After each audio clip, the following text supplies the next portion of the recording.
math teacher Anmol Upadhyay. Students, as you know that we have completed our fourth chapter. Okay, now fifth chapter is lines and angle.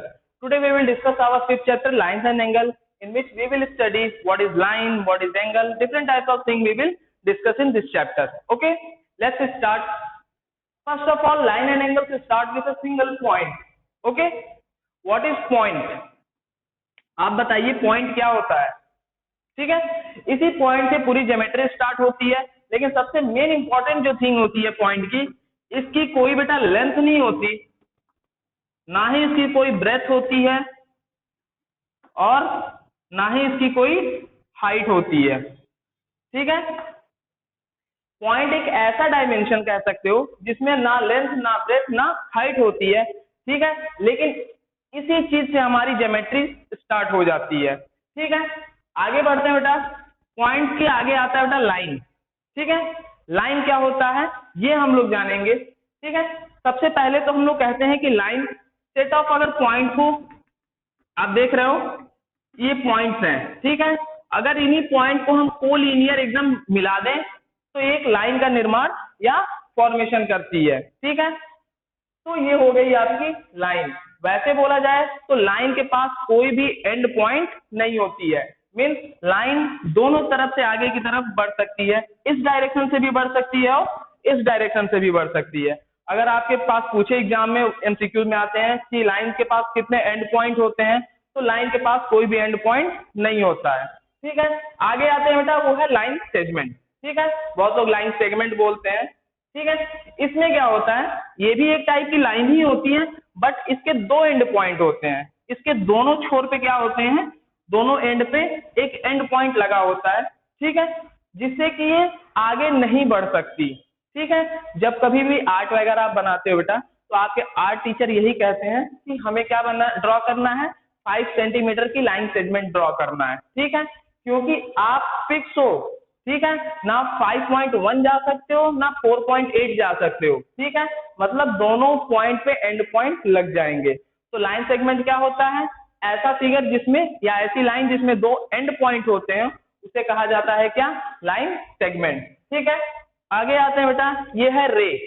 ठीक है, रे, इसकी खास बात ये होती है कि ये भी एक लाइन का टाइप ही होता है, बट इसमें एक एंड पॉइंट होती है और एक तरफ से आगे की तरफ बढ़ सकता है. ठीक है, तो इसे क्या कहा जाता है, रे कहा जाता है. ठीक है, जैसे सन रे बोलते हो, तो सन की रे क्या होती है, सन से स्टार्ट होती है और आगे की तरफ बढ़ जाती है. मतलब एक तरफ उसका एंड पॉइंट लगा होता है और दूसरी छोर से वो क्या करती है, आगे की तरफ बढ़ जाती है. ठीक है, आगे आते हैं बेटा, ये है एंगल. ठीक है, और सबसे इंपॉर्टेंट थिंग होती है, आप जो भी ज्योमेट्री में पढ़ोगे तो ये एंगल के इर्द गिर्द ही आपको पढ़ना है. ठीक है, चलिए, एंगल क्या होता है, जब कभी भी, ध्यान से सुनिए, जब कभी भी दो रे एक ही पॉइंट से क्या हो, इमर्ज हो, निकले, तो उसे कहा जाता है एंगल का फॉर्मेशन. आप देख सकते हो ये भी एक रे है बेटा, ये OA मान लो और ये OB मान लो. ठीक है, तो ये OB रे है, इसका भी पॉइंट ऑफ ओरिजिन क्या है, O है, और OA रे है, इसका भी पॉइंट ऑफ ओरिजिन क्या है, O ही है. ठीक है, यानी दोनों रे एक ही पॉइंट से निकलेंगी तो फॉर्मेशन करेंगी किसका, एंगल का. ठीक है, तो ये तो जेन्युइन हो गया कि एंगल क्या होता है. ठीक है, रे आपने समझ लिया, आपने समझा लाइन सेगमेंट क्या होता है, लाइन क्या होती है, पॉइंट क्या होता है. ठीक है, अब हम लोग आगे की तरफ बढ़ते हैं और जानेंगे टाइप्स ऑफ एंगल, कि एंगल के कितने टाइप्स होते हैं. ठीक है,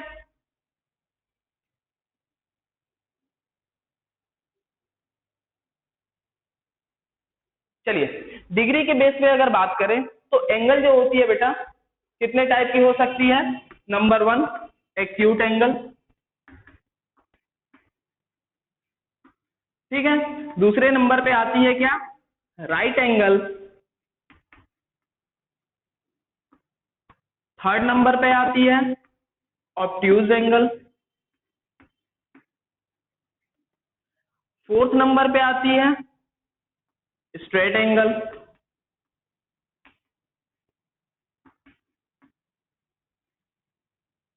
फिफ्थ नंबर पे आती है रिफ्लेक्स एंगल.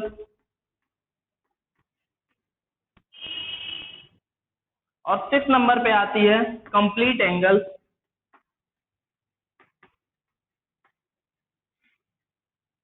ठीक है, एक और मिलेगा आपका जीरो एंगल, हालांकि उसे इतना इंक्लूड नहीं किया जाता है। हम एक एक करके सारी एंगल को देखेंगे। ठीक है, पहला है बेटा एक्यूट एंगल। एक्यूट का मतलब ही होता है बेटा माइनर, छोटा।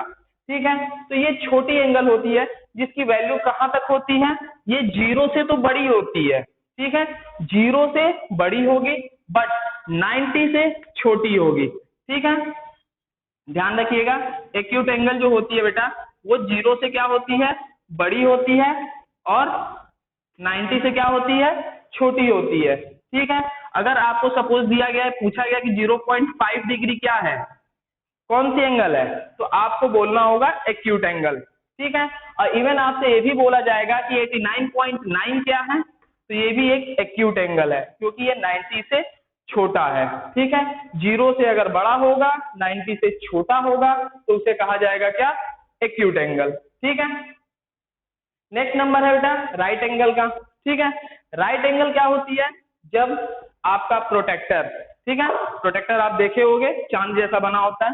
ठीक है, प्रोटेक्टर पे जब एंगल का फॉर्मेशन एग्जैक्ट 90 डिग्री आता है, कितना, एग्जैक्ट 90 डिग्री, ना 90.1, 90.2, ना 89.9, एग्जैक्ट 90 डिग्री आएगा, तो फॉर्मेशन करेगा राइट एंगल का। ठीक है, अगर एंगल 90 से ज्यादा हुई और 180 से कम हुई, तो ये नेक्स्ट एंगल आती है क्या, ऑब्ट्यूज एंगल। ठीक है, ऑब्ट्यूज एंगल की वैल्यू कितनी होती है, 90 से ज्यादा और 180 से कम। ठीक है, स्ट्रेट एंगल, स्ट्रेट एंगल की वैल्यू होती है बेटा एग्जैक्ट 180 डिग्री। जैसे राइट एंगल की वैल्यू कितनी होती है, एग्जैक्ट 90 डिग्री, वैसे स्ट्रेट एंगल की वैल्यू होती है एग्जैक्ट 180 डिग्री। ठीक है, आगे आते हैं रिफ्लेक्स एंगल, क्या होता है, 180 से ज्यादा और 360 से कम। ठीक है, इसे कहा जाता है रिफ्लेक्स एंगल। ठीक है, complete angle, complete means complete, that is 360 degree. ठीक है, अब ध्यान से देखिए, सारी वैल्यू आपको याद रखनी पड़ेंगी, सारी एंगल के नाम आपको याद रखने पड़ेंगे, ये एमसीक्यू में पूछ लिए जाते हैं। ठीक है, चलिए आपको मैं एंगल का फॉर्मेशन दिखाता हूं।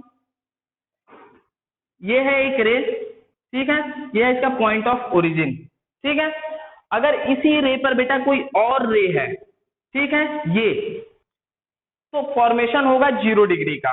ठीक है, चलिए अब ये ऊपर वाली रे बेटा जैसे जैसे बढ़ती जाएगी, ठीक है, तो एंगल का फॉर्मेशन आना शुरू हो जाएगा। सबसे पहले एक्यूट एंगल आएगी, जब यही रे उठकर कहां पहुंच जाएगी, यहां पहुंच जाएगी, तो फॉर्मेशन होगा राइट एंगल का, और जब यही रे आगे की तरफ बढ़ जाएगी तो फॉर्मेशन होगा ऑब्ट्यूज एंगल का, और ये जो रे आपको दिख रही है एग्जैक्ट इसके अपोजिट आ जाए तो फॉर्मेशन होगा स्ट्रेट एंगल का। नीचे चली जाएगी यानी ये पूरा कवर कर लेगी तो बनेगा रिफ्लेक्स एंगल, और जब वापस आकर इसी पर फिर से कंप्लीट कर लेगी इसको एक राउंड तो बनाएगी कंप्लीट एंगल। ठीक है, ये थे आपके टाइप्स ऑफ एंगल डिग्री के बेस पे। ठीक है, अभी और ढेर सारे एंगल्स के बारे में हम लोग जानेंगे।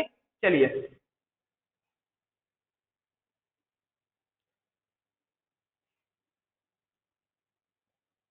आई होप कि बेटा आपको अच्छे से समझ में आ रहा होगा। ठीक है, चलिए सबसे पहला नाम है बेटा कॉम्प्लीमेंट्री एंगल का। ठीक है, कॉम्प्लीमेंट्री एंगल बहुत पहले भी आपने इसका नाम सुना होगा। दूसरा होता है supplementary angle.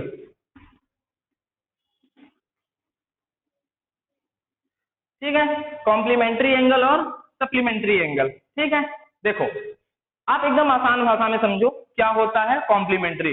Okay, suppose that you are half, ठीक है, आप आधा हो और कहीं और आपको आधा कुछ मिल गया, दोनों मिलते हो पूरा हो जाते हो। ठीक है, तो कहने का मतलब होता है जैसे बहुत केस में कहा जाता है कि हस्बैंड वाइफ एक दूसरे के कॉम्प्लीमेंट्री होते हैं, मतलब एक दूसरे को कंप्लीट करते हैं। अगर वो ना रहे तो दोनों हाफ हैं। ठीक है, मतलब उनके बिना वो हाफ है, उनके बिना वो हाफ है। तो यहाँ पर एंगल का भी मतलब वही होता है। इवन आपकी फ्रेंडशिप में भी यही चीजें चलती हैं। दो दोस्त क्लास में आते हैं तो एक दूसरे को कॉम्प्लीमेंट होते हैं। क्यों, एक टीचर से क्वेश्चन पूछेगा, एक बच्चों से लड़ाई करेगा। ठीक है, तो एक दूसरे की क्या करते रहते हैं, हेल्प करते रहते हैं। ठीक है, तो कॉम्प्लीमेंट्री मतलब होता है एक दूसरे को पूरा करने वाला। ठीक है, चलिए अब हम इसको एंगल के फॉर्म में जानेंगे क्या होता है कॉम्प्लीमेंट्री एंगल। ऐसी एंगल जिनका सम कितना हो बेटा, 90 डिग्री हो। ठीक है, ऐसी दो एंगल जिनका सम कितना हो, 90 डिग्री हो, तो उसे कहा जाता है क्या, कॉम्प्लीमेंट्री एंगल। ठीक है, अगर मैं बोलूं कि एक एंगल 30 डिग्री है, इसका कॉम्प्लीमेंट एंगल कितना होगा, तो बोलोगे 60 डिग्री। क्यों, क्योंकि दोनों को सम करने पे 90 आना चाहिए। ठीक, अगर मैं एक एंगल देता हूं 20 डिग्री, ठीक है, तो अगला इसका कॉम्प्लीमेंट क्या होगा बेटा, 70 डिग्री। क्यों, क्योंकि इन दोनों का सम कितना होता है, 90 डिग्री। ठीक है, अगर मैं आपको बोलूं कि ये 45 डिग्री है, इसका कॉम्प्लीमेंट एंगल बताओ। ठीक है, तो 45 में किसको ऐड कर दें कि 90 आ जाए, तो 45 को। ठीक है, तो 45 में 45 को ऐड कर दोगे तो क्या आ जाएगा, 90 डिग्री आ जाएगा। तो कॉम्प्लीमेंट्री एंगल समझ में आया क्या होता है, ऐसी दो एंगल जिनका सम 90 डिग्री होता है उसे क्या कहा जाता है, कॉम्प्लीमेंट्री एंगल। ठीक है, आगे की तरफ बढ़ते हैं बेटा, नीचे है सप्लीमेंट्री एंगल। ठीक है, सप्लीमेंट्री एंगल जो होता है बेटा वो होती है 180 डिग्री। जैसे 90 होता था कॉम्प्लीमेंट्री, सप्लीमेंट्री होता है 180 डिग्री। यानी दो एंगल का सम अगर 180 डिग्री आता है तो दोनों एंगल सप्लीमेंट्री एंगल कहलाएंगी। अगर सपोज कि मैंने 110 डिग्री दिया और पूछा फाइंड इट सप्लीमेंट, तो कहोगे sir it's supplement is 70 degree because when we add 110 in 70 we will get 180। ठीक है, suppose I have given you 60 degree और मैंने पूछा कि इसका सप्लीमेंट्री एंगल बताओ, तो क्या होगा इसका सप्लीमेंट्री एंगल बेटा, 60 है, क्या ऐसा ऐड कर दे कि 180 डिग्री आ जाए, तो तुम्हें भी पता है कि 120 डिग्री अगर हम ऐड कर देते हैं तो कितना आ जाएगा, 180 डिग्री आ जाएगा। ठीक है, तो कॉम्प्लीमेंट्री समझ में आया, दो एंगल का सम अगर 90 डिग्री होता है तो उसे क्या कहा जाता है, कॉम्प्लीमेंट्री। अगर दो एंगल का सम 180 डिग्री आ जाता है तो उसे क्या कहा जाता है, सप्लीमेंट्री। ठीक है, चलिए आगे की तरफ बढ़ते हैं, आगे कुछ और एंगल्स हैं इनको भी हम लोग जान लेते हैं। ठीक है,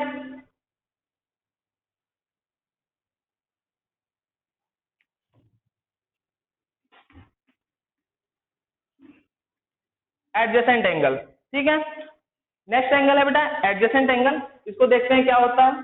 देखिए सपोज मैंने आपको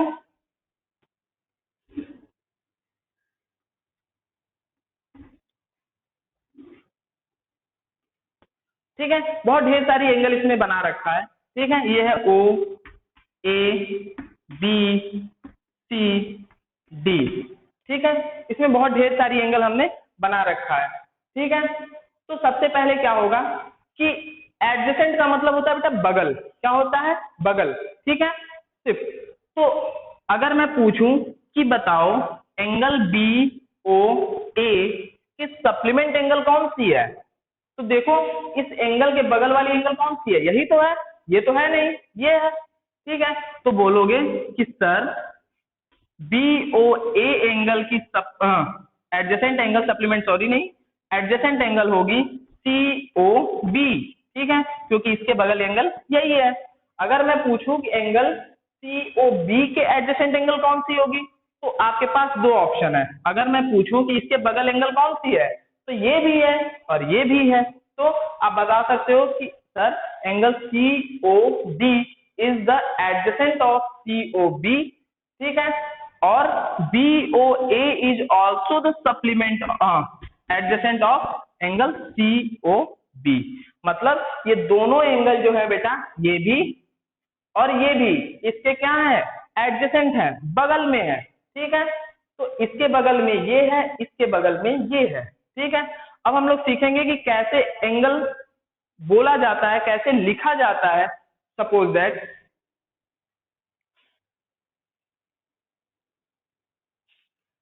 सपोज करिए कि हमने आपको ये एंगल दे दिया, ये ए है, ये ओ है और ये बी है। मैंने बोला कि ऐसा है कि इस एंगल का नाम बताओ। कैसे बताओगे कि इसकी नेमिंग कैसे करते हैं एंगल की, देखिए सबसे पहले कि ये देखना होता है कि हमारी एंगल है किसके पास, मतलब पॉइंट ऑफ ओरिजिन कहाँ है, तो पॉइंट ऑफ ओरिजिन ये है यानी ओ के पास है। ठीक, एंगल किसके पास है, ओ के पास है।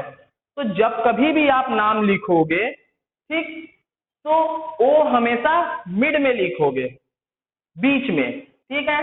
अब इसकी नेमिंग करनी है तो कैसे करोगे, सबसे पहले आप एक एंगल की साइन बनाओगे, ये एंगल की साइन होती है, ये है ए, जिसके पास एंगल है वो बीच में ओ, और बी, तो कैसे लिखोगे, ए ओ बी, ठीक।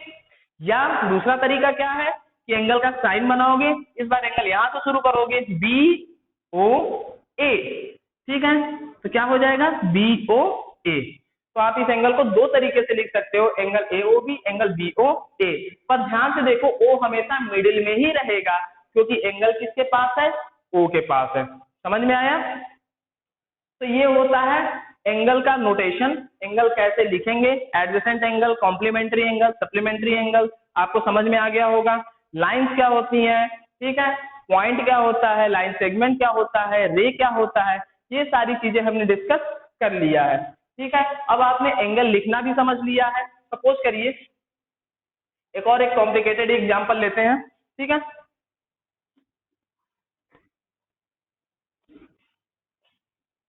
सी ओ डी बी, ये एंगल दिया गया है। अब मैं जा रहा हूं कि आप इस एंगल का नाम लिखो, इस एंगल का, तो कैसे लिखोगे, एंगल, पहले एंगल का साइन बनाओगे, सी ओ, और इतना ही है ना, तो डी, क्या लिखोगे, सी ओ डी, या एंगल डी ओ सी, क्या लिख सकते हो, एंगल डी ओ सी, ठीक है। अगर मैं बोलूं कि ये वाली एंगल का नाम बताओ, ठीक है, तो इसको कैसे लिखोगे, angle B O D, B O D, या एंगल डी ओ बी, ठीक है, समझ आया। अब मैं बोलूं कि पूरे एंगल का नाम बताओ, तो कैसे लिखोगे, एंगल सी ओ बी, ठीक है, सी ओ बी। तो इस तरीके से आप अपनी एंगल की क्या करोगे, नेमिंग करोगे, ठीक है। चलो, और हम लोग कुछ डिफरेंट टाइप की एंगल्स को देखते हैं।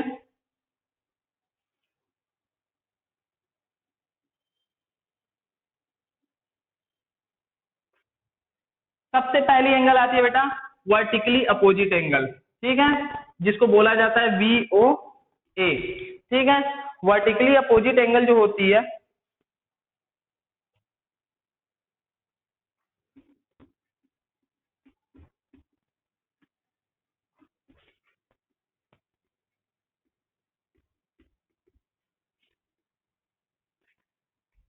ठीक है, वर्टिकली अपोजिट, इसको वीओए शॉर्ट में बोला जाता है, ठीक है। सपोज करिए कि मैंने ये दो एंगल बनाया, दो नहीं है, काफी ढेर सारी हैं, पर फिलहाल दिख कितना रहा है, दो दिख रहा है, ठीक है, ए बी सी डी, और ये रहा ओ, ठीक है बेटा। वर्टिकली अपोजिट एंगल क्या होता है, इसको ध्यान से समझो। अगर मैं बोलूं कि ये वाली एंगल की वर्टिकली अपोजिट एंगल कौन सी है, तो इस वाली एंगल के सामने एंगल कौन सी पड़ रही है, ये वाली। तो कहोगे, अगर मैं पूछूं कि vertically opposite angle of angle B O A, angle B O A के वर्टिकली अपोजिट एंगल कौन सी है, तो इसके अपोजिट एंगल कौन सी है, एंगल सी ओ डी। तो लिखोगे एंगल सी ओ डी, यानी अपोजिट एंगल मतलब ये वाली जो एंगल होगी बेटा, ये इसका जो सम होगा इसके बराबर होगा। अगर ये 110 डिग्री है तो ये भी 110 डिग्री होगी, अगर ये 50 डिग्री है तो ये भी 50 डिग्री होगी, ठीक है। ये वर्टिकली अपोजिट एंगल कहलाती हैं। एक और पेयर है ये, ठीक है, ये भी क्या कहलाएगा, वर्टिकली अपोजिट एंगल कहलाएगा, ठीक है। तो अगर ये 50 डिग्री है, मान के चलिए 150 डिग्री, तो ये भी कितना होगा, 150 डिग्री, और एग्जांपल है, ठीक है। तो ये दोनों एंगल आपस में बराबर होंगी, नाम होगा वर्टिकली अपोजिट एंगल, ठीक है। या ऐसे बोल सकते हो कि जब एक दो लाइन एक दूसरे को क्रॉस करती हैं तो वर्टिकली अपोजिट एंगल का फॉर्मेशन होता है ज्यादातर केसेस में, ठीक है। तो वर्टिकली अपोजिट एंगल समझ में आया क्या होता है, वर्टिकली अपोजिट एंगल क्या होता है कि उसके सामने की एंगल क्या हो जाती है, उसके बराबर हो जाती है, ठीक है, इधर भी इसके बराबर हो जाएगी, ठीक है। चलिए अगली एंगल आते हैं बेटा लीनियर पेयर।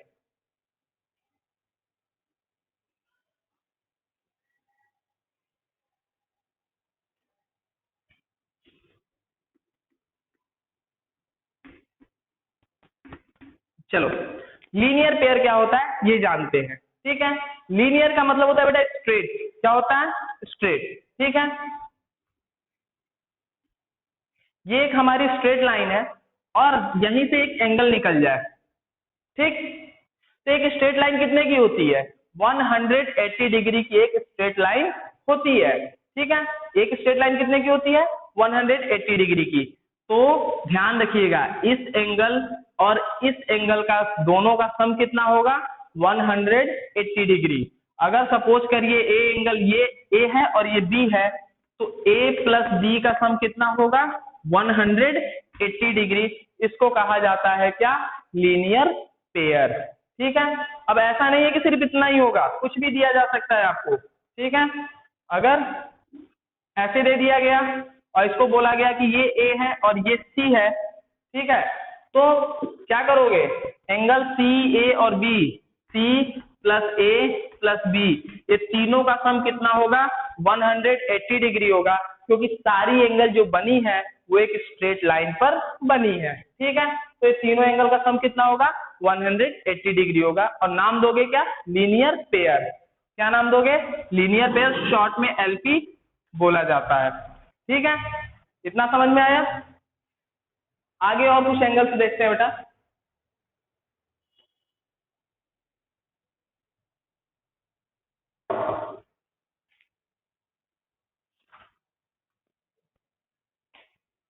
चलिए, अब हम लोग समझते हैं पैरेलल लाइन क्या होती है। ठीक है,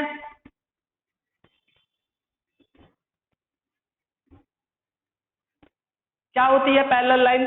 आप लोग बचपन में भी सुने होंगे कि ऐसी लाइन जो कभी एक दूसरे को मीट ना करें, मिले ना, ऐसी लाइन को हम लोग क्या कहते हैं? पैरेलल लाइन कहते हैं। ठीक है, जैसे रेल की पटरी। अब कहोगे सर रेल की पटरी तो मिलती है, हमने देखा है ऐसे ऐसे करके, तो नहीं। ठीक है, अगर ऐसे देखोगे तो इसमें ऐसे भी देखे होगे, एक ऐसे भी देखे होगे। ठीक है, यानी जिस पे ट्रेन चलती है वो दो लाइनें कभी आपस में मीट नहीं करती, नहीं ट्रेन क्या हो जाएगी? गिर जाएगी तुरंत। ठीक है, तो पैरेलल लाइन क्या होती है? ऐसी लाइन जो एक दूसरे को कभी इंटरसेक्ट ना करें या एक दूसरे से कभी ना मिले, उन्हें कहा जाता है क्या? Parallel line. या ये भी बोल सकते हो ऐसी लाइन जिनकी बीच की डिस्टेंस क्या होती है? इक्वल होती है। ठीक है, उसे क्या कहा जाता है? Parallel line. जैसे आपकी लैडर, सीढ़ी। ठीक है, सपोज करिए कि ये आपको एक एग्जांपल दिया गया, पूछा गया कि एक पैरेलल लाइन है कि नहीं है। तो देखो यहाँ पे इसके बीच की डिस्टेंस कॉन्टिन्यूअसली क्या हो रही है? बढ़ती जा रही है। ठीक है, तो आपको पता चल गया कि इसके बीच की डिस्टेंस इक्वल नहीं है, तो ये एक पैरेलल लाइन नहीं है। ठीक है, चलो, पैरेलल लाइन समझ में आया? अब ध्यान से देखिए, ये दो पैरेलल लाइन है और जो पैरेलल लाइन को कट करता है उसे कहा जाता है ट्रांसवर्सल। क्या कहा जाता है? ट्रांसवर्सल। ठीक है, अब ध्यान से समझना बेटा, जो ये वाली एंगल है, ठीक है, वो किसके बराबर होगी? वो इसके बराबर होगी। ये वाली एंगल इस वाली एंगल, ये तभी होगा जब दोनों लाइन पैरेलल हैं। अगर पैरेलल नहीं है तो नहीं होगा। ये दोनों एंगल आपस में क्या होंगी? बराबर होंगी। इनको कहा जाता है क्या? Corresponding angle. क्या कहा जाता है? Corresponding angle. ठीक है, ध्यान से समझिएगा, ये वाली एंगल इस वाली एंगल के बराबर होगी। अगर ये वाली एंगल इस वाली एंगल के भी तो बराबर होगी। क्या है ये? Vertically opposite angle. क्या है ये?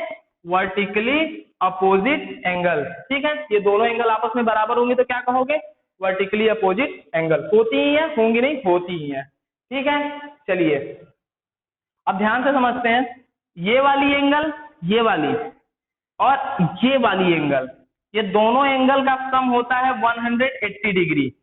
कितना होता है? 180 डिग्री। ध्यान से समझो, अगर कोई दो लाइन पैरेलल जा रही है, इसको कोई कट कर रहा है, तो अंदर वाली एंगल का सम कितना हो जाएगा? 180 डिग्री। इसको कहा जाता है क्या? को इंटीरियर एंगल। क्या कहा जाता है? को इंटीरियर एंगल। हालांकि ये सारी चीजें थोड़ी बाद में पढ़नी है, तो अभी बस आप जानते रहिए कि इन एंगल को क्या कहा जाता है। इनको कहा जाता है कॉरेस्पॉन्डिंग एंगल, इनको कहा जाता है को इंटीरियर एंगल, इनको कहा जाता है वर्टिकली अपोजिट एंगल। इसको और इसको कहा जाता है लीनियर पेयर, जो अभी पहले पढ़ चुके हो, ठीक है। तो दीज ऑल आर एंगल्स, ठीक है, जो हमें पढ़ना है। और भी कुछ एंगल्स हैं बेटा, जैसे ये वाली एंगल जो है, सपोज करिए अगर ये 1 है तो ये 2 के बराबर होगी, ठीक है। इसको कहा जाता है क्या, अल्टरनेट इंटीरियर एंगल। क्या कहा जाता है, अल्टरनेट इंटीरियर एंगल। ये वाली एंगल इस वाले एंगल के बराबर होगी, यानी 3 जो है वो 4 के बराबर होगा, ये भी एक अल्टरनेट इंटीरियर एंगल है, ठीक है। एक और दिखाते हैं बेटा, सपोज करो ये कैसा फिगर दिख रहा है आपको, जेड जैसा दिख रहा है ना, ठीक है। तो ये जेड नहीं है, ये 2 पैरेलल लाइंस हैं, ठीक है, और ये एक ट्रांसवर्सल उसको कट कर रहा है, ठीक है। इसको बढ़ा लो, तो एक ट्रांसवर्सल क्या कर रहा है, कट कर रहा है। जब कभी भी जेड का फॉर्मेशन होगा तो अल्टरनेट इंटीरियर एंगल आती है, यानी ये वाली एंगल जो होगी इस वाले एंगल के बराबर होगी, तो क्या बोलोगे, अल्टरनेट इंटीरियर एंगल, ठीक है। अल्टरनेट इंटीरियर एंगल, ठीक है, इसे कहा जाता है, यानी ये वाली एंगल इस वाली एंगल के बराबर होगी। Okay, these all are angles. Okay, now next we will describe our exercise, how we will solve. Before that, pause the video, learn all the angles, read all the angles, okay, and now you'll able to solve your exercises. We will solve in our next video. Bye bye.